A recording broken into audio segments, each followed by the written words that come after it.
Je contemplais le paysage, alors qu'elle était assise près de moi.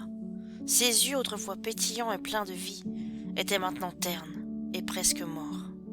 Elle l'était, presque morte. Des questions s'imposaient à moi, alors que je regardais le tableau qui s'offrait à mes pupilles. Ces arbres, cette route, je les voyais tous les jours. Mais en pensant à la fatalité de la mort, à la notion de temps, je les regardais soudain autrement. Ces arbres étaient beaux, et je ne l'avais jamais remarqué, car ils faisaient partie de mon quotidien, car je passais sans même les voir. Combien de détails ratais-je ainsi? « Tu n'allumes pas ta clope ?» me demanda-t-elle. « Ce briquet ne marche plus, Kat. »« Bien sûr qu'il marche, je t'ai vu l'utiliser hier encore, et c'est du solide ce que je t'ai offert. Puisque je te dis qu'il ne marche plus, essaye pour voir. »« Est-ce que tu peux être têtue, Kat ?» Je me mis à rire, mais c'était plus par nervosité que par amusement. J'avais envie de regarder le visage de Catherine pour le trouver aussi beau que les arbres, magnifique comme son briquet, mais j'avais peur de la voir avec des yeux neufs. Kat était en train de mourir. Sa douce chevelure de jais n'était qu'un souvenir. Ne restait qu'un turban cache-misère qui lui permettait de ne pas dévoiler son crâne nu.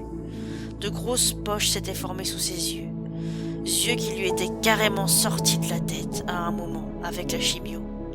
Ses yeux verts de jade flamboyaient autrefois d'une vitalité sans borne, mais ils étaient aujourd'hui voilés, ternes.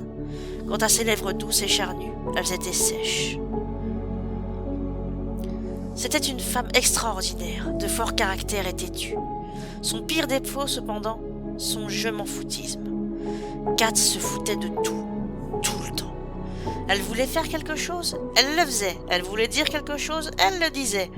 Et il en allait ainsi pour tout. Elle se moquait bien des conséquences de ses paroles ou de ses actes.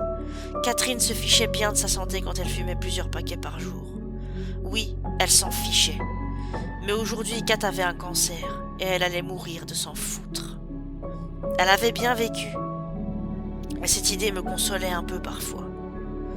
Cela ne m'empêcha pas de pleurer quand on m'annonça sa mort le lendemain. Une fois la crise de larmes passée, je m'assis à mon bureau et voulus m'allumer une clope pour me réconforter. Je pris le briquet de Kat qui s'alluma, contre toute attente. Elle avait raison.